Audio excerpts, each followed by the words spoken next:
ರಾಜ್ಯದ ಹಲವು ಜಿಲ್ಲೆಗಳಲ್ಲಿ ಎಫ್ಐಆರ್ ಅಧಿಕಾರಿಗಳ ಕಳ್ಳಾಟ ನಡೆದಿದ್ದು ಮನೆ ಮನೆಗೆ ಹೋಗೋದು ಬಿಟ್ಟು ದೇವಸ್ಥಾನದಲ್ಲಿ ಕುಳಿತು ಎಸ್ಐಆರ್ ನೋಂದಣಿ ಮಾಡ್ತಾ ಇದ್ದಾರೆ. ಎಸ್ಐಆರ್ ಪ್ರಕ್ರಿಯೆ ವೇಳೆ ಕಲಬುರಗಿಯಲ್ಲಿ ಬಿಎಲ್ಒಗಳ ಕಳ್ಳಾಟ ಬಯಲಾಗಿದ್ದು ಒಂದೇ ಕಡೆ ಕೂತ್ಕೊಂಡು ಎಸ್ಐಆರ್ ಮಾಡಿಸ್ತಾ ಇದ್ದಾರೆ ಬಿಎಲ್ಒಗಳು. ರೇವಣಸಿದ್ದೇಶ್ವರ ಕಾಲೋನಿಯ ರೇವಣಸಿದ್ದೇಶ್ವರ ದೇವಸ್ಥಾನದಲ್ಲಿ ಎಲ್ಲರೂ ಕೂತಿದ್ದಾರೆ. ದೇವಸ್ಥಾನದಲ್ಲಿ ಕೂತು ಏರಿಯಾದವರ ದಾಖಲೆ ಸಂಗ್ರಹಿಸ್ತಾ ಇದ್ದಾರೆ. ದೃಶ್ಯದಲ್ಲಿ ನೀವು ನೋಡ್ತಾ ಇದ್ದೀರಿ. ಮನೆ ಮನೆಗೆ ಹೋಗಿ ಪರಿಶೀಲನೆ ಮಾಡಬೇಕು, ದಾಖಲಾತಿಗಳನ್ನ ಕೇಳಬೇಕು ಅನ್ನೋದು ನಿಯಮ. ಆದರೆ ರಾಜ್ಯದಲ್ಲಿ ಹಲವು ಜಿಲ್ಲೆಗಳಲ್ಲಿ ಯಾವ ನಿಯಮವೂ ಪಾಲನೆ ಆಗ್ತಾ ಇಲ್ಲ. ಬಿಎಲ್ಒಗಳು ಅಲ್ಲಲ್ಲಿ ಹೋಗಿ ಗುಂಪಲ್ಲಿ ಕೂತು ಜನರನ್ನ ಅಲ್ಲಿಗೆ ಕರೆಸ್ಕೊಂಡು ಕೆಲಸ ಮಾಡಿಸ್ತಾ ಇದ್ದಾರೆ.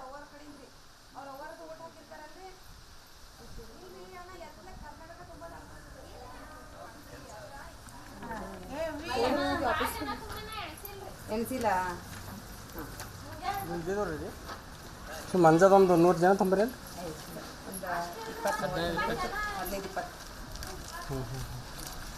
ಎಷ್ಟು ದಿವಸ ಆಗ್ತದೆ ಮೇಡಮ್? ಹಾಸನ ಜಿಲ್ಲೆಯಲ್ಲೂ ಬಿಎಲ್ಒ ಅಧಿಕಾರಿಗಳ ವಿರುದ್ಧ ಆರೋಪ ಕೇಳಿಬಂದಿದ್ದು ಮನೆ ಮನೆಗೆ ತೆರಳದೆ ಜನರನ್ನ ದೇವಸ್ಥಾನಕ್ಕೆ ಕರೆಸಿದ ಆರೋಪ ಕೇಳಿಬಂದಿದೆ.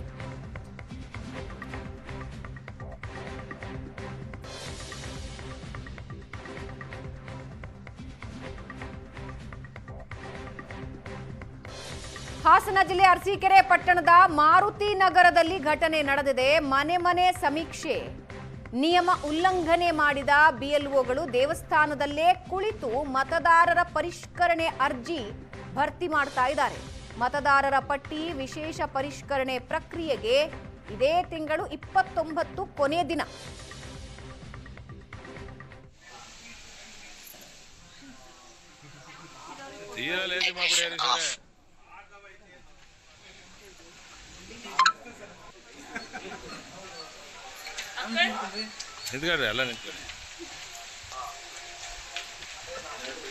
ರಾಜ್ಯದ ಹಲವು ಜಿಲ್ಲೆಗಳಲ್ಲಿ ಎಫ್ಐಆರ್ ಅಧಿಕಾರಿಗಳ ಕಳ್ಳಾಟ ನಡೆದಿದ್ದು ಮನೆ ಮನೆಗೆ ಹೋಗೋದು ಬಿಟ್ಟು ದೇವಸ್ಥಾನದಲ್ಲಿ ಕುಳಿತು ಎಸ್ಐಆರ್ ನೋಂದಣಿ ಮಾಡ್ತಾ ಇದ್ದಾರೆ. ಎಸ್ಐಆರ್ ಪ್ರಕ್ರಿಯೆ ವೇಳೆ ಕಲಬುರಗಿಯಲ್ಲಿ ಬಿಎಲ್ಒಗಳ ಕಳ್ಳಾಟ ಬಯಲಾಗಿದ್ದು ಒಂದೇ ಕಡೆ ಕೂತ್ಕೊಂಡು ಎಸ್ಐಆರ್ ಮಾಡಿಸ್ತಾ ಇದ್ದಾರೆ ಬಿಎಲ್ಒಗಳು. ರೇವಣಸಿದ್ದೇಶ್ವರ ಕಾಲೋನಿಯ ರೇವಣಸಿದ್ದೇಶ್ವರ ದೇವಸ್ಥಾನದಲ್ಲಿ ಎಲ್ಲರೂ ಕೂತಿದ್ದಾರೆ. ದೇವಸ್ಥಾನದಲ್ಲಿ ಕೂತು ಏರಿಯಾದವರ ದಾಖಲೆ ಸಂಗ್ರಹಿಸ್ತಾ ಇದ್ದಾರೆ. ದೃಶ್ಯದಲ್ಲಿ ನೀವು ನೋಡ್ತಾ ಇದ್ದೀರಿ. ಮನೆ ಮನೆಗೆ ಹೋಗಿ ಪರಿಶೀಲನೆ ಮಾಡಬೇಕು, ದಾಖಲಾತಿಗಳನ್ನ ಕೇಳಬೇಕು ಅನ್ನೋದು ನಿಯಮ. ಆದರೆ ರಾಜ್ಯದಲ್ಲಿ ಹಲವು ಜಿಲ್ಲೆಗಳಲ್ಲಿ ಯಾವ ನಿಯಮವೂ ಪಾಲನೆ ಆಗ್ತಾ ಇಲ್ಲ. ಬಿಎಲ್ಒಗಳು ಅಲ್ಲಲ್ಲಿ ಹೋಗಿ ಗುಂಪಲ್ಲಿ ಕೂತು ಜನರನ್ನ ಅಲ್ಲಿಗೆ ಕರೆಸ್ಕೊಂಡು ಕೆಲಸ ಮಾಡಿಸ್ತಾ ಇದ್ದಾರೆ.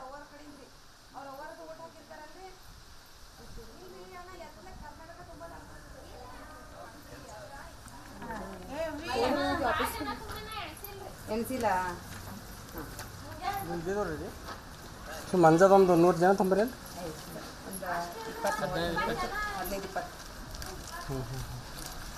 ಎಷ್ಟು ದಿವಸ ಆಗ್ತದೆ ಮೇಡಮ್? ಹಾಸನ ಜಿಲ್ಲೆಯಲ್ಲೂ ಬಿಎಲ್ಒ ಅಧಿಕಾರಿಗಳ ವಿರುದ್ಧ ಆರೋಪ ಕೇಳಿಬಂದಿದ್ದು ಮನೆ ಮನೆಗೆ ತೆರಳದೆ ಜನರನ್ನ ದೇವಸ್ಥಾನಕ್ಕೆ ಕರೆಸಿದ ಆರೋಪ ಕೇಳಿಬಂದಿದೆ.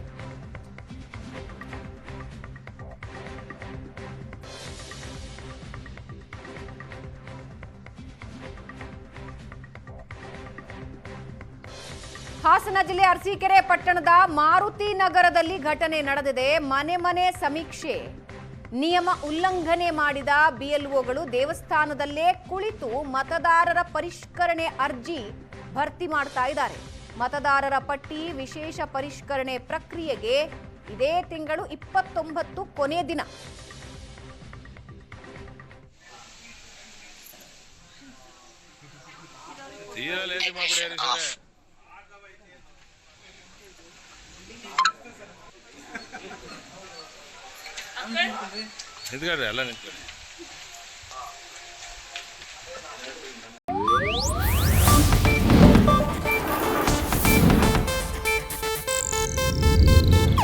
ಇದು ಏಷ್ಯಾನೆಟ್ ನ್ಯೂಸ್ ನೆಟ್ವರ್ಕ್ ಪ್ರಸ್ತುತಿ.